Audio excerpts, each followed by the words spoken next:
Hi and welcome to Crafting My Way Happy. My name is Lisa and I have been crafting my way to a happy place and I hope I am able to bring you along with me. Today I have made air-dried clay rabbits. These are perfect for Easter gifts or to give to anyone who loves bunnies. You will need the following: white air-dried clay. I used Hobbycraft brand. A rolling pin, or something similar. A non-stick surface to roll out the clay. Mold cutter of your choice. An item to cut around your mold if you have trouble separating the clay and mold. Acrylic paints, colors of your choice. Rubbing buff, color of your choice. Paint brushes. A sponge for rubbing buff. Sandpaper. A pair of scissors or snippers. Water, glue, twine. Fabric of your choice. Small patterned piece works best. Beads of your choice. Optional. So the first stage is to take some of your air-dried clay. As I said, I am using Hobbycraft one. It is quite hard at first, so the first thing that you really need to do is to start warming it up in your hands. So once you've got it warm enough, it's a bit like Play-Doh when you were a kid. If you get it back to that sort of consistency, that would be perfect. And then you start with a rolling pin. If you don't have one, then improvise. You can use a bottle or anything like that, as long as it's got a little bit of weight so that you can just push down onto it a little bit. The thickness needs to be for this project around about 5 mil or half a centimetre. Just keep an eye on by turning it like I am, and be mindful of the mould that you actually have got as well, that you have got enough clay to do that. Obviously if you haven't, then take some more, mould it and start from the beginning once again.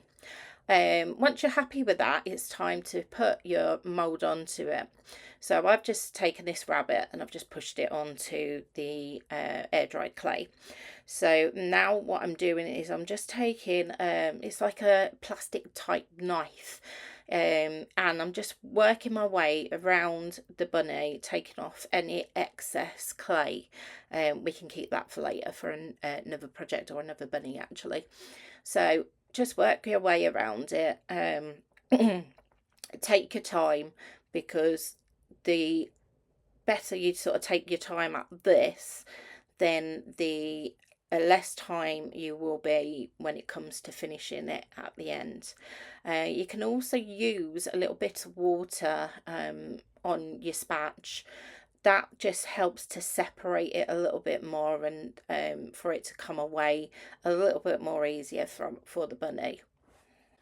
So I'll just speed up the clip a bit, but as you can see I'm still just going around it, working my way, but just take your time on this. You can get cutters where you can just push it through and it's not an issue, but obviously this wasn't designed for that, but I fell in love with the bunny. So I'm just pushing the little bits of clay through the bunny ears, and just trying to get it off. Just carefully prise it. If you do have trouble like I did with my ears, it's not all bad because you can mend it.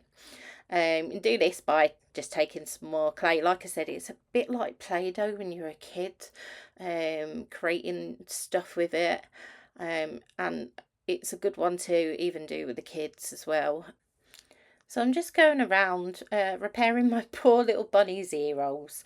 So just taking that little plastic knife and just going around and making sure I'm happy with the ears and the shapes and everything.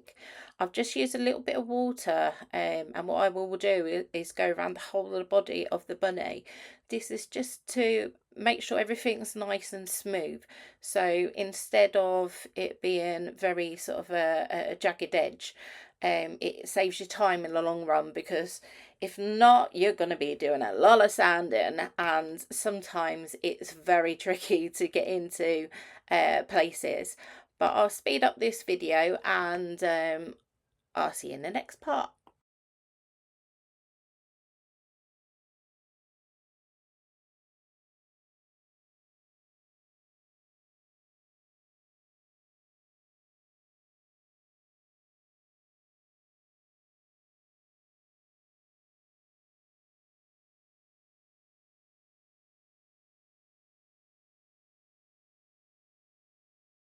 So I'm just doing my final little touch-ups with the little plastic knife or whatever it's called. Maybe somebody can tell me because I ain't got a clue. But anyway, I'm just going around it to ensure that everything is as smooth as it can be, and no breakages as far as I can see, and just making it so it's looks the way it should, I suppose.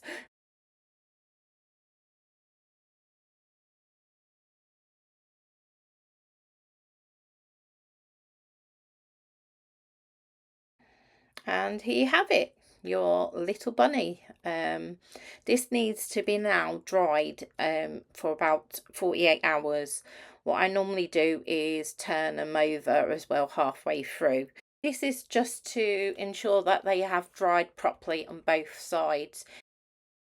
There was one thing that I forgot to do, and that was to put a hole in the top so that I could put the twine through the bunny so it can be hung up. I mean, you don't have to do this, it's completely up to you, but I forgot to do it, so I did add it, but it was after the camera. I thought the camera was on, and it was a rookie mistake, I suppose. So they're now dry. I did make a few more off camera because I'm giving these as gifts for my family for Easter. So you can see they're a lot more sort of whiter and brighter. What I'm doing now is just going in around all of the nooks and crannies and just taking off any of the clay that I couldn't smooth completely with like my fingers.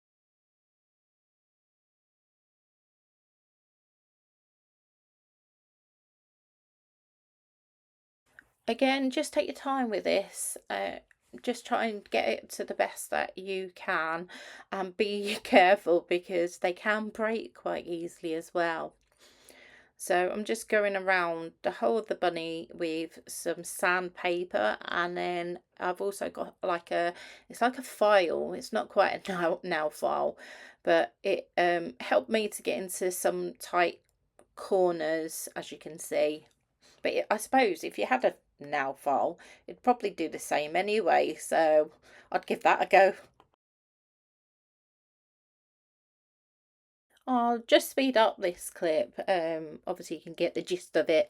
Like I said, just take your time and I'll see you on the next part.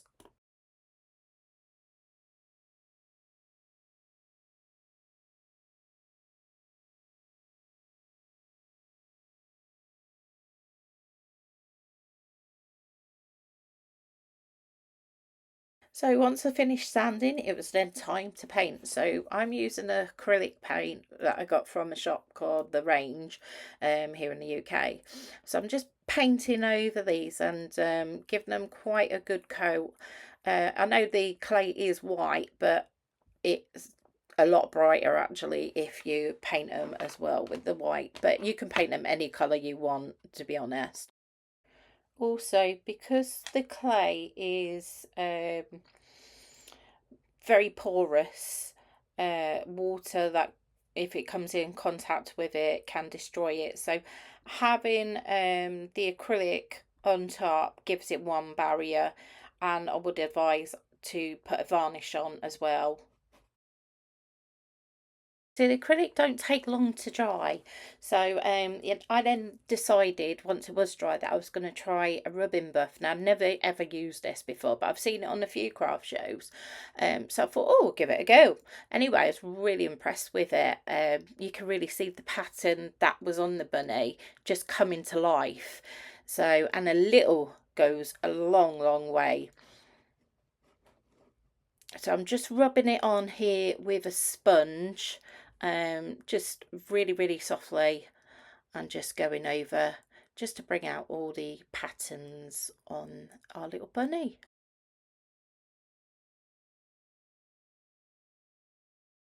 So for the other bunny, I thought, right, what can I do that's different? So I found some fabric that I had. It's cotton and it has quite a small, delicate print on it, and I thought it's perfect for the spring sort of season. So I decided I'd go with that. So once the bunnies are dried from me putting the acrylic white paint on them, these are the two that I decided I would do fabric on instead. So I just cut a piece of material that was big enough for them to go on comfortably. And then the next thing I did was to get some glue, and I just literally put that all on. I mean, I was using Mod Podge there, but I literally got that and put it onto the side that I wanted the fabric to be on.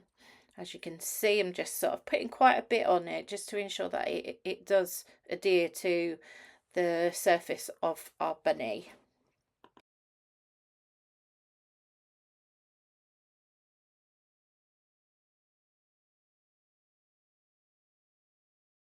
I then took our material and I just popped it on top, just pushing it down, being quite gentle but firm at the same time, if that makes sense. I just went round the edges and made sure that everything was stuck in place, and then I just set them aside for them to dry. So while the material was setting on the other bunnies, I just got hold of my Dremel piece and I put it through the hole that I'd made. That I forgot to show you, but I'd made it just to make it a little easier for when it comes to me putting the twine through for the hanger part.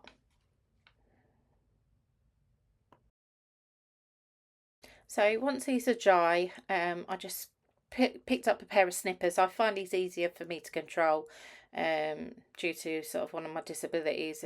Scissors can become quite hard to use at times. So these are just a little bit more easier for me to manage.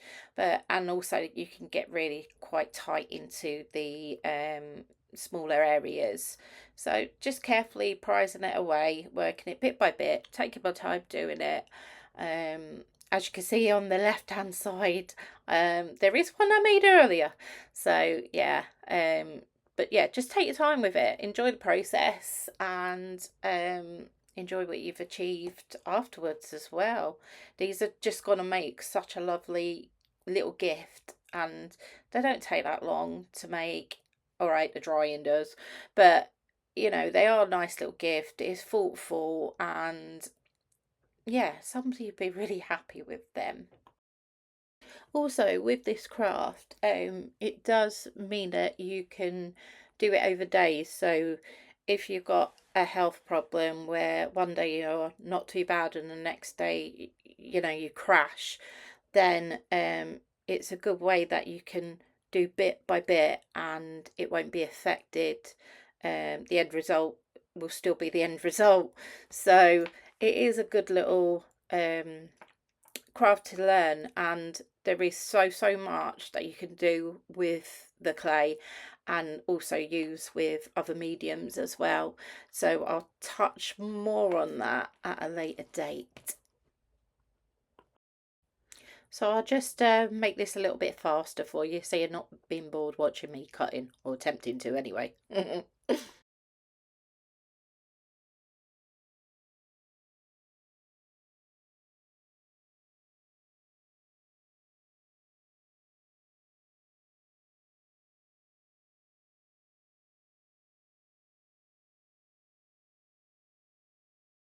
Okay, so I finally got these cut out, and I was happy with them. So all I'm doing is, like with the other one, I'm just going in to make the hole more easier for the twine to go in. So I couldn't quite go through this with the Dremel bit, so I just poked it through so I could actually feel where it needed to a hole to be in the material, and I just stuck the pinchers through them, nice and easily done. And then I just put a little bit of glue just around the inside of the eye after I'd threaded it through. So the way that I thread it was I grab a piece of twine and put it into halves. Sorry, the camera angle. I need to learn these things. I will get there in the end. But just put a little bit of I used like a masking tape or a decorator's tape, and just pressed around so it made it easier to go through the hole. And also just pick some beads. I mean, you could pick anything that you wanted to. You put a shape on it, don't have to be beads, but just put first the twine through, so straight through the actual hole of the rabbit and then through the loop of the twine. And now you can see that I'm just fighting to get these beads on. So as you can see, I'm having a bit of a fight with these beads. The bigger one weren't a problem, but the smaller one was. So, but having the actual tape, painter's tape around the end of the twine was a lot easier for me to push it through. I'm twisting it because that also helps, as well as pushing it through. And once I've actually got enough of the blue tape, then I actually just use a pair of pliers. They're actually my jewellery pliers, and I just pulled it through with them, as you'll see now. And once I got that through, I then cut off the blue tape and tied a knot at the end, and that was that really. And you'll get to see the end products. Here we go. So what do you think?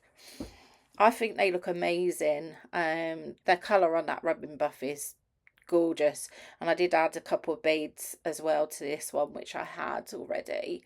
So yeah, what's your thoughts, people? Have you got any other ideas that you would like to do? And tell me your limitations, because then hopefully I can find a craft that will help you. Thank you for listening and sharing this journey with me.